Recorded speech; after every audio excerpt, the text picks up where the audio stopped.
Welcome guys. So ഇന്ന് discuss ചെയ്യുന്നത് antigen presenting cells ആണ്. അപ്പോൾ ഇവര് ഈ കാറ്റഗറിയിൽ പറയാനുള്ളത് മാക്രോഫേജ്,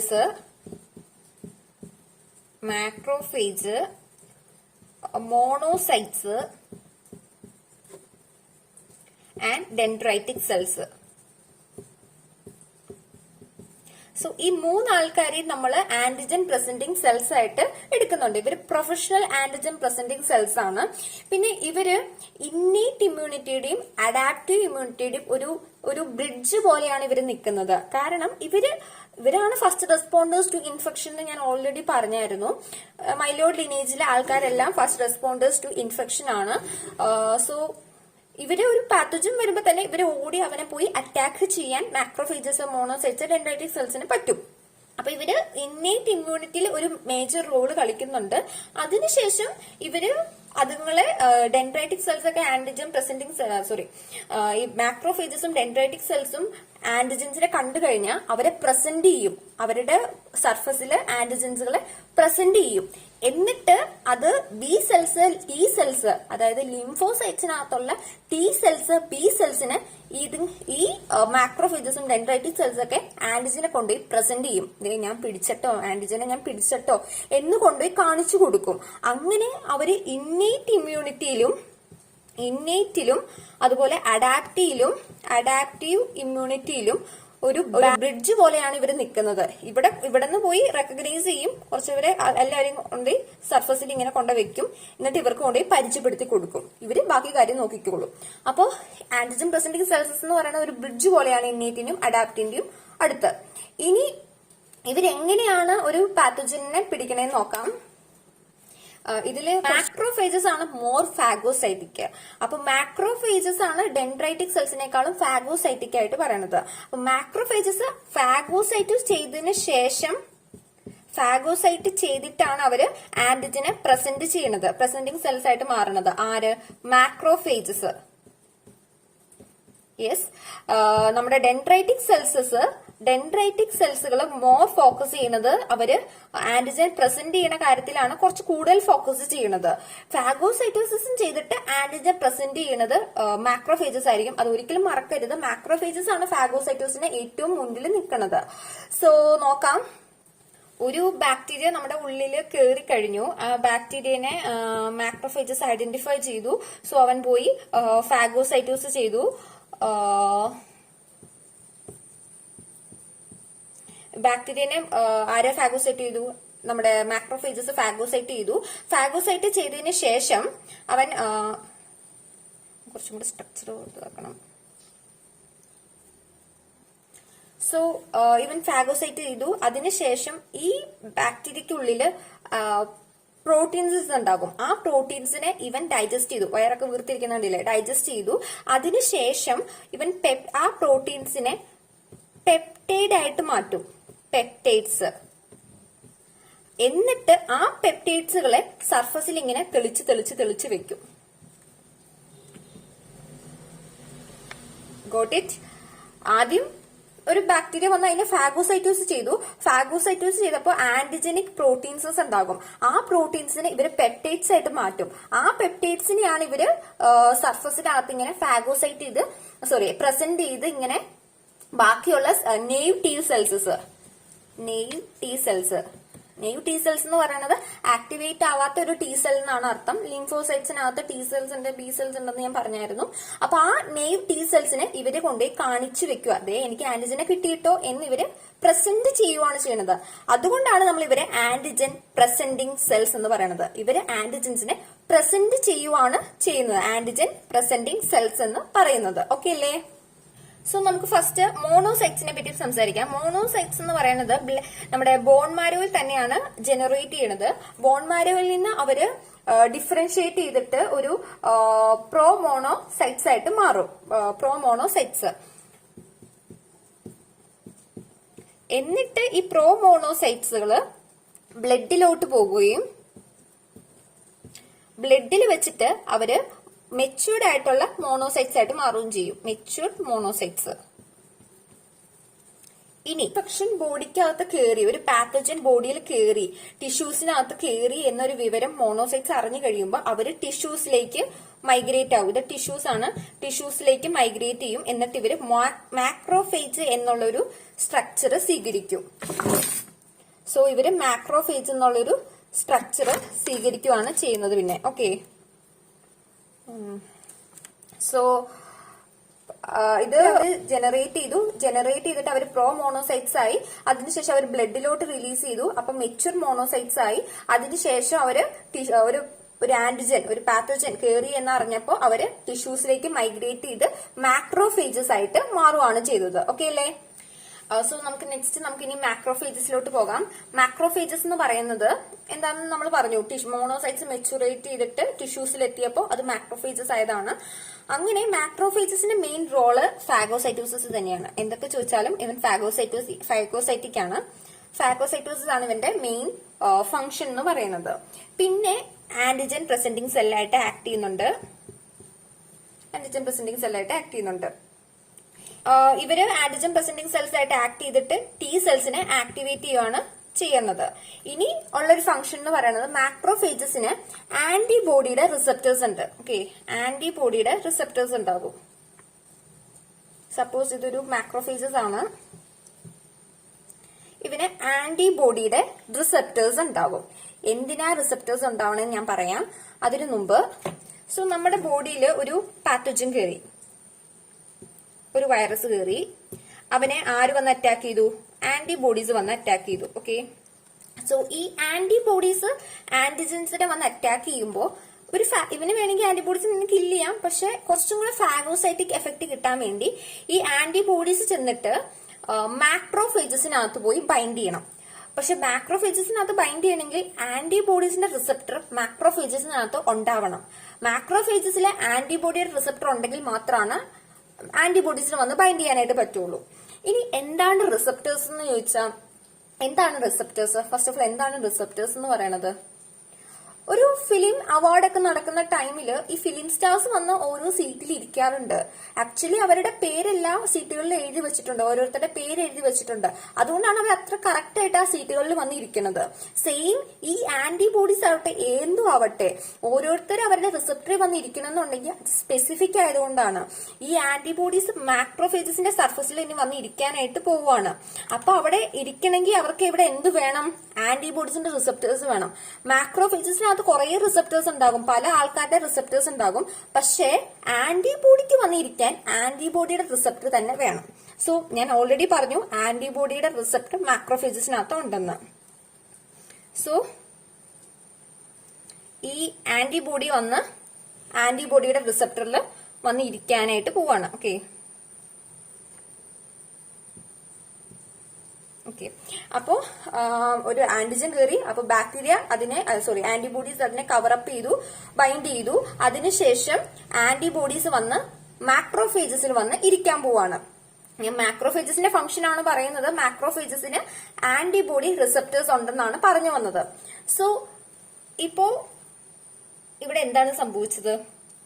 മാക്രോഫേജസിന് ആന്റിജനെ പരിചയപ്പെട്ടു കൊടുത്തു. ആര് പരിചയപ്പെടുത്തി കൊടുത്തു? ആന്റിബോഡീസ് ആന്റിജനെ മാക്രോഫേജസിനെ പരിചയപ്പെടുത്തി കൊടുത്തു. ഞാനൊരു ആന്റിജനെ കവറപ്പ് ചെയ്തിട്ടുണ്ട്, പിടിച്ചിട്ടുണ്ട്, എന്താ കണ്ടോളൂ എന്ന് പറഞ്ഞ് മാക്രോഫേജസിനെ പരിചയപ്പെടുത്തി കൊടുക്കുകയാണ് ചെയ്തത്. സോ ഇവിടെ ഫാഗോസൈറ്റോസിസ് ആക്ച്വലി ഇനിഷ്യേറ്റ് ചെയ്യുന്നത് ആരായിരിക്കും? മാക്രോഫേജസ് ആണോ അതോ ആന്റിബോഡി ആണോ ഇനിഷ്യേറ്റ് ചെയ്തത്? ഓഫ് കോഴ്സ് അത് ആന്റിബോഡീസ് ആണ്. ആന്റിബോഡീസ് ആണ് ഇപ്പോ ഫാഗോസൈറ്റോസിസ് ഫെസിലിറ്റേറ്റ് ചെയ്തത്. So the thing which I have to say you that the one who facilitate the phagocytosis can be called as opsonin. The one that facilitate the process of phagocytosis can be called as opsonin. അപ്പോൾ നമ്മുടെ antibodies ആണ് ഇപ്പോൾ ഇവിടെ facilitate ചെയ്തത്.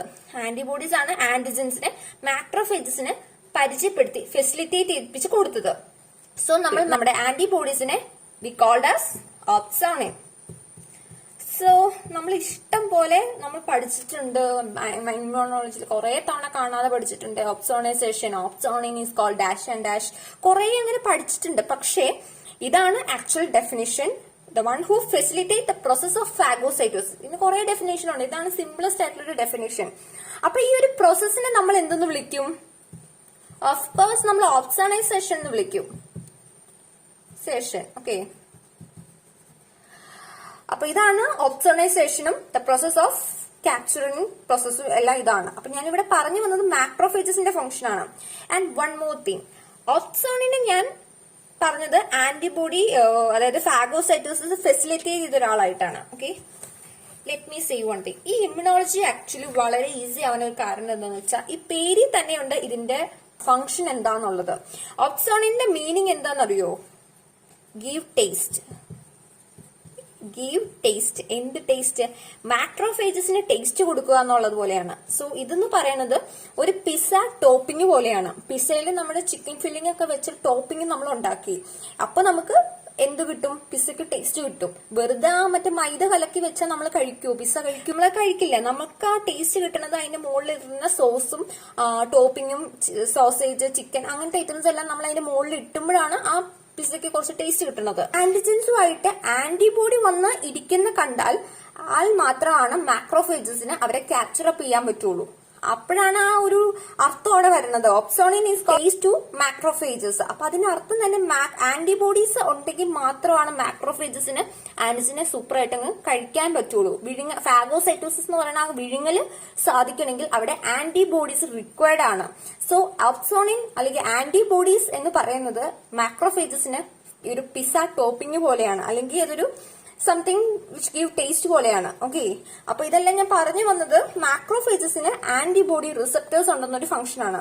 ഞാൻ ഇനി ഈ ഓപ്സോണൈനും ഓപ്സോണൈസേഷനും complement പഠിപ്പിക്കുമ്പോൾ ഒന്നുകൂടെ റിപ്പീറ്റ് ചെയ്യുന്നുണ്ട്.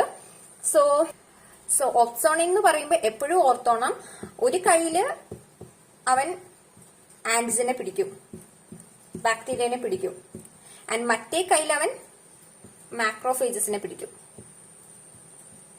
അല്ലെങ്കിൽ വേറെ ഏതെങ്കിലും ഫാഗോസൈറ്റിക് സെൽസുകളെ പിടിക്കും. അപ്പൊ ഈ ഒരാളാണ് ഓൾവേസ് കോൾ ഓപ്സോണൈൻ. ഒരിക്കലും മറക്കരുത്, വളരെ ഈസിയാണ് റിമെമ്പർ ചെയ്യാനൊക്കെ ആയിട്ട്. ഇമ്മ്യൂണോളജി ഒരിക്കലും പാടില്ല നിങ്ങൾക്ക് കഷ്ടപ്പെട്ട് കാണാതെ പഠിക്കാതിരുന്നത്. നമ്മൾ ഇനി അടുത്ത സെൽസിനെ പറ്റി പെട്ടെന്ന് പോവാണ്. ഡെൻഡ്രൈറ്റിക് സെൽസ് ആണ് ഇനി നമ്മൾ പറയാൻ പോകുന്നത്. ഡെൻഡ്രൈറ്റിക് സെൽസും ഒരു ഇമ്മ്യൂൺ റെസ്പോൺസ് ഇനിഷ്യേറ്റ് ചെയ്യുന്ന കാറ്റഗറിക്കാരാണ്.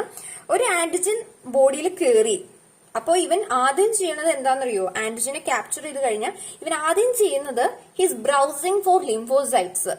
ഇവൻ ബ്രൗസ് ചെയ്യാണ്. ബ്രൗസിംഗ് എന്താണ്? We are something browsing in internet, correct അല്ലേ? എന്താ ബ്രൗസിംഗ് എന്താണെന്നറിയില്ലേ? അപ്പൊ ഇവൻ ഇവിടെ ചെയ്യുന്നത് ലിംഫോസൈറ്റിനെയാണ് ബ്രൗസ് ചെയ്യണത്, വേറെ ഒന്നുമല്ല. ഇവൻ ലിംഫോസൈറ്റിനെയാണ് ബ്രൗസ് ചെയ്യണത്. എന്തിനാണ് ഇവൻ ലിംഫോസൈറ്റ് ബ്രൗസ് ചെയ്യുന്നത്? ഇവൻ ആന്റിജനെ പിടിച്ചു, സോ അവർക്ക് പരിചയപ്പെടുത്തി കൊടുക്കണം. ലിംഫോസൈറ്റ്സ് ആയിട്ടുള്ള ടി സെൽസ്, ബി സെൽസ്, ഇവർക്ക് പരിചയപ്പെടുത്തി കൊടുക്കണം. ഞാൻ എന്റെ ആന്റിജനെ പിടിച്ചു, ഞാൻ എന്റെ പ്രസന്റ് ചെയ്യട്ടെ എന്ന് ചോദിക്കാൻ അവന് ലിംഫോസൈറ്റിനെ കാണണം. അപ്പൊ അവൻ ആദ്യം ചെയ്യുന്നത് ആന്റിജനെ പിടിച്ച നെക്സ്റ്റ് സ്റ്റെപ്പ് ഇവൻ ചെയ്യുന്നത് ഇവൻ ലിംഫോസൈറ്റുകളെ ബ്രൗസ് ചെയ്യുകയായിരിക്കും ചെയ്യുന്നത്. അതായത് ഇവൻ ഒരു ലൊക്കേഷനിൽ ആന്റിജനെ പിടിക്കും, മറ്റേ ലൊക്കേഷനിൽ ഇവൻ ലിംഫോസൈറ്റ്സിന് പ്രസന്റ് ചെയ്യും. ഒരു ലൊക്കേഷനിൽ ആന്റിജനെ ക്യാപ്ചർ ചെയ്യും, മറ്റേ ലൊക്കേഷനിൽ ഇവൻ ആന്റിജൻസുകളെ പ്രസന്റേഷൻ ചെയ്യുവാണ് ചെയ്യുന്നത്. നെക്സ്റ്റ് എന്നിട്ട് ടി സെൽസ്, ലിംഫോസൈറ്റ്സ് ആയിട്ടുള്ള ടി സെൽസുകൾക്ക് കാണിച്ചു കൊടുക്കും. ടി സെൽസ് ആക്ടിവേറ്റഡ് ആവും. അങ്ങനെ അഡാപ്റ്റീവ് ഇമ്മ്യൂൺ റെസ്പോൺസ് ഇവർ കൊണ്ടുവരും. അതുകൊണ്ട് ഞാൻ നേരത്തെ പറഞ്ഞായിരുന്നു, മൈലോഡ് ലിനേജ് എന്ന് പറയുന്നത് എപ്പോഴും ഒരു bridge between innate immunity and adaptive immunity ആണ്. സോ ഞാൻ ഇവരെ രണ്ട് കാറ്റഗറി ആയിട്ടാണ് പറയുന്നത്. ഒന്ന് ഇവൻ ഇമ്മെച്യൂർ ആയിട്ട് ഇരിക്കുന്ന ടൈമിലും, രണ്ട് ഇവൻ മെച്യൂർ ആയതിനു ശേഷമുള്ള സംഗതിയും. ഫസ്റ്റ് ഇമ്മെച്യൂർ ആകുമ്പോ ഇവൻ ആന്റിജൻസിനെ ക്യാപ്ചർ ചെയ്യാൻ 3 വഴികളാണ് സ്വീകരിക്കുന്നത്. അതിൽ ഒന്ന് ഓഫ് കോഴ്സ് അത് ഫാഗോസൈറ്റോസിസ് തന്നെയാണ്. 2 പൈനോസൈറ്റോസിസ് ആണ്. പൈനോസൈറ്റോസിസ് എന്ന് പറയുന്നത് സെൽ ഡ്രിങ്കിങ് എന്നാണ്. സെല്ല് വെള്ളം കുടിക്കൂലേ, നമ്മൾ വെള്ളം കുടിക്കണ പോലെ സെല്ല് സംതിങ് കുടിക്കുക. ഫാഗോസൈറ്റിംഗ് സംതിങ് ഈറ്റിംഗ് ആണ്, ഇത് കുടിക്കുക. ഭക്ഷണം കഴിച്ചാൽ വെള്ളം കുടിക്കണമല്ലോ. അപ്പൊ പൈനോസൈറ്റോസിസ് ആണ് നെക്സ്റ്റ് പ്രോസസ്സ്. തേർഡ് പ്രോസസ് എന്ന് പറയുന്നത് റിസപ്റ്റർ മീഡിയേറ്റഡ് ആയിട്ടുള്ള എൻഡോസൈറ്റോസിസ്. നത്തിങ്, ഒരു സെൽ അകത്തോട്ട് ഒരു വസ്തു എടുക്കുന്നത് എൻഡോസൈറ്റോസിസ് വഴിയാണ്. അത് റിസപ്റ്റർ മീഡിയേറ്റഡ് ആണെന്നുള്ളൂ. അപ്പൊ ഈ 3 വഴികളിലൂടെയാണ് ഒരു ഡെൻഡ്രൈറ്റിക് സെൽസുകൾ ഒരു പാത്തജൻ അല്ലെങ്കിൽ ഒരു ബാക്ടീരിയനെ ക്യാപ്ചർ ചെയ്യണത്. അത് ഇമ്മെച്യൂർ ആയിട്ടുള്ള ഡെൻഡ്രൈറ്റിക് സെൽസ്. ഇവർ മെച്യൂർഡ് ആയിട്ടില്ല, ഇവരിപ്പോഴും ഇമ്മെച്യൂർഡ് ആണ്. അപ്പൊ ഇവർ ഈ 3 വഴികളാണ് സ്വീകരിക്കുന്നത്. ഇനി ഇവര് മെച്യൂർഡ് ആയി,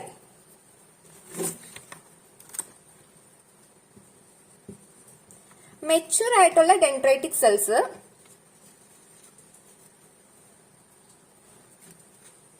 അപ്പൊ മെച്യൂർ ആയിട്ടുള്ള ഡെൻഡ്രൈറ്റിക് സെൽസ് ഞാൻ ഓൾറെഡി പറഞ്ഞായിരുന്നു. ഡെൻഡ്രൈറ്റിക് സെൽസിന് ഫാഗോസൈറ്റോസിക് എബിലിറ്റി അല്ല കൂടുതലുള്ളത്, മറിച്ച് അവർക്കുള്ളത് ആന്റിജൻ പ്രസന്റിംഗ് കപ്പബിലിറ്റി ആണെന്ന് ഞാൻ പറഞ്ഞായിരുന്നു. സോ ഇവര് ഇമ്മച്യൂർ ആവുന്ന സമയത്ത് ചില ഫാഗോസൈറ്റ് ചെയ്തിട്ടുണ്ടാവാം. പക്ഷെ ഇവര് മെച്യൂറേഷൻ സംഭവിച്ച ഇവർക്ക് ഫാഗോസൈറ്റിക് എബിലിറ്റി ആ എബിലിറ്റി കുറയും. എന്നിട്ട് അവർക്ക് ആന്റിജൻ പ്രസന്റിംഗ് ചെയ്യാനുള്ള ഒരു എബിലിറ്റി, പ്രസന്റ് ചെയ്യാനുള്ള ഒരു എബിലിറ്റി അത് കൂടും. അപ്പൊ ആന്റിജൻസുകളെ പ്രസന്റ് ചെയ്യാനുള്ള ഒരു എബിലിറ്റി, ആന്റിജൻസിനെ പ്രസന്റ് ചെയ്യാനുള്ള എബിലിറ്റി ഇവർക്ക് കൂടും. ആൻഡ് ഫാഗോസൈറ്റിക് എബിലിറ്റി ഇവർക്ക് കുറയും. ഞാൻ ഓൾറെഡി പറഞ്ഞതാണ്, അതപ്പോ അത്ര ക്ലിയർ ആയിരുന്നില്ലായിരിക്കും. ഫാഗോസൈറ്റിക് എബിലിറ്റി അല്ല അവർക്കുള്ളത്, ആന്റിജൻ പ്രസന്റിംഗ് ആണുള്ളത്. മാക്രോഫേജസിനാണ് ഫാഗോസൈറ്റിക് എന്ന് ഞാൻ പറഞ്ഞായിരുന്നു. അപ്പോ ഇമ്മച്യൂർ ആവണേ മുമ്പ് ഒരു ഫാഗോസൈറ്റ് ചെയ്തു, പക്ഷെ മെച്യൂർ ആയതിനു ശേഷം ഇവർക്ക് ആന്റിജൻ പ്രസന്റ് ചെയ്യാനുള്ള ഒരു എബിലിറ്റിയാണ് ഹയർ ആയിട്ട് നിൽക്കുന്നത്. സോ ഇവർ ആന്റിജൻസിനെ പ്രസന്റ് ചെയ്ത് കഴിഞ്ഞു ആൻഡ് ഒരു ആന്റിജൻ പ്രസന്റിംഗ് സെല്ലായിട്ട് ഇവർ മാറി. കുറച്ച് ആന്റിജൻസിനെ ക്യാപ്ചർ ചെയ്തു. അതിനുശേഷം ഇവര് ബ്രൗസ് ചെയ്തു, ലിംഫോസൈറ്റ്സിനെ ബ്രൗസ് ചെയ്തു. അപ്പൊ ഇവർക്ക് മനസ്സിലായി അവര് ലിംഫ് നോഡ്സിനകത്താണ് ഉള്ളതെന്ന് മനസ്സിലായി. അപ്പൊ ഇവര് ബ്ലഡിലോട്ട് പോയി. ബ്ലഡിൽ നിന്ന് അവര് ലിംഫാറ്റിക് സിസ്റ്റം, ലിംഫ് നോട്ടിലോട്ട് അവര് പോയി. ലിംഫ് നോട്ട്സിനകത്ത് ഇവർക്ക് ആരെ കാണാൻ സാധിച്ചു? ഒരു വലിയൊരു സ്ഥലമാണ്. അവിടെ ഇഷ്ടംപോലെ ടി സെൽസസ് ഉണ്ടായിരുന്നു. അങ്ങനെ ടി സെൽസുകൾക്ക് ഇവരുടെ ആന്റിജൻസുകളെ പ്രസന്റ് ചെയ്തു. അങ്ങനെ ടി സെൽസ് ആക്റ്റീവായി അവിടെ അഡാപ്റ്റീവ് ഇമ്മ്യൂൺ റെസ്പോൺസ് കൊണ്ടുവന്നു.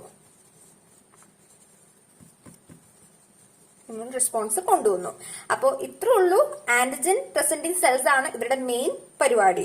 അല്ലാതെ ഫാഗോസൈറ്റിക് അല്ല, അത് ഇമ്മച്യൂർഡ് ആയിട്ടിരുന്ന ടൈമിലാണ്. മെയിൻ ആയിട്ട് മാക്രോഫേജസ് ആണ് ഫാഗോസൈറ്റിക്കും ആന്റിജൻ പ്രസന്റിംഗും ചെയ്യുന്നത്. ഒരുമിച്ച് ചെയ്യുന്നത് മാക്രോഫേജസ് ആണ്. ഡെൻഡ്രൈറ്റിക് സെൽസ് ഓൾവേസ് ഒരു ആന്റിജൻ പ്രസന്റിംഗ് ആണ് അവരുടെ മെയിൻ ഫോക്കസ് ചെയ്യുന്നത്. വേറൊരു തരത്തിലുള്ള ഡെൻഡ്രൈറ്റിക് സെൽസ് ആണ് ഫോളിക്കുലർ ഡെൻഡ്രൈറ്റിക് സെൽസ്.